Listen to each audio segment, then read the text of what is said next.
When you can't make it to City Hall or the school board meetings, local journalists from Duluth News Tribune will be there to report the facts and get your questions answered.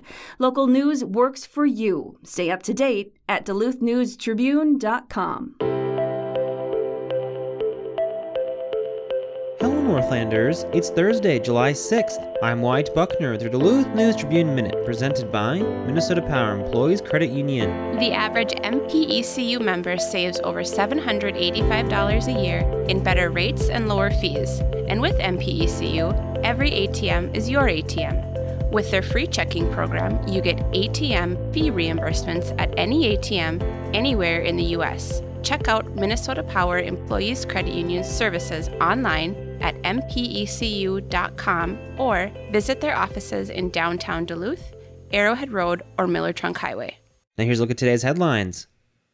Senator Amy Klobuchar visited Leif Erikson Park on Wednesday morning, where she announced the city is about to receive $8.2 million in federal aid to upgrade its popular Lakewalk. Klobuchar said Duluth's tourism industry has a direct estimated economic impact of about $780 million, according to the most recent figures she has seen. The funds will be used to redo about a 2.5-mile stretch of the Lakewalk from the corner of the lake to 26th Avenue East. Jim Philby Williams, director of Duluth Parks, Libraries, and Properties, said the Lakewalk will be reconstructed to be more resilient and accessible. The project will widen the path and separate bikes from pedestrian traffic where space allows. He said the city has successfully secured more than $50 million in additional funding for Lakewalk improvements. Mayor Emily Larson noted that the Lakewalk funding is the second allocation of federal infrastructure support the city has received through the RAISE program, a U.S. Department of Transportation acronym for Rebuilding American Infrastructure with Sustainability and Equity. Duluth earlier learned it had garnered another $25 million in aid to reconstruct a portion of West Superior Street that runs through Lincoln Park. Larson said the Lakewalk improvements will build on other community investments that are already in the works, pointing to the much-anticipated renovation of the Armory building across the street from Leif Erikson Park's Rose Garden. In places, the Lakewalk will be moved farther inland to reduce the risk of future storm damage, and where that's not an option, Philby Williams said the city will reinforce the shoreline, but he said the extent of that work will be modest in comparison to some of the work done in the Canal Park area, where large quantities of rock were hauled in to guard the shore against erosion.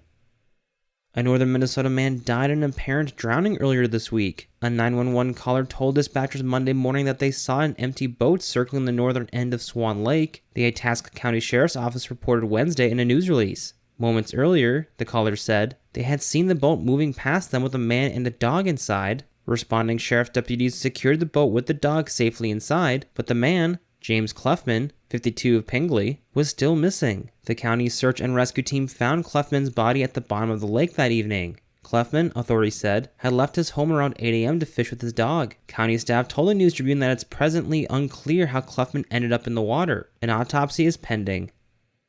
5 acts are set to headline Fond du Lac Tribal and Community College's annual series of free, family-friendly concerts. The long-running Hot Summer Nights concert series begins July 13th, when folk and progressive rock band Leto and Wright performs at the amphitheater. 4 more shows follow, each of which is scheduled for 7 p.m., rain or shine, at the amphitheater, including Side String Band on the 20th, Dennis Warner on the 27th, Cloquet Community Band on the 31st, and Rockabilly Review on August 3rd. College administrators organized the inaugural concert series in 1988. Each performance attracts 200 to 500 people, according to FDLTCC staff.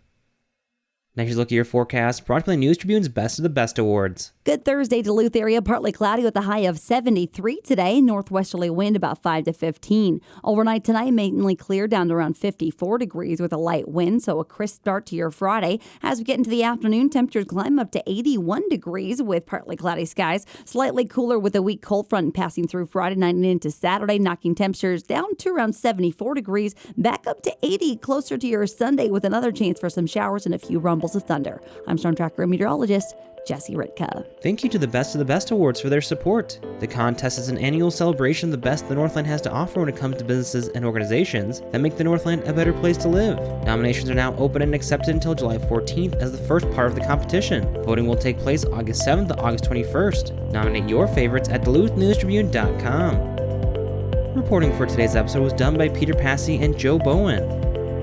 Thank you for listening to Duluth News Tribune Minute. Have a great day, and we'll see you back here tomorrow.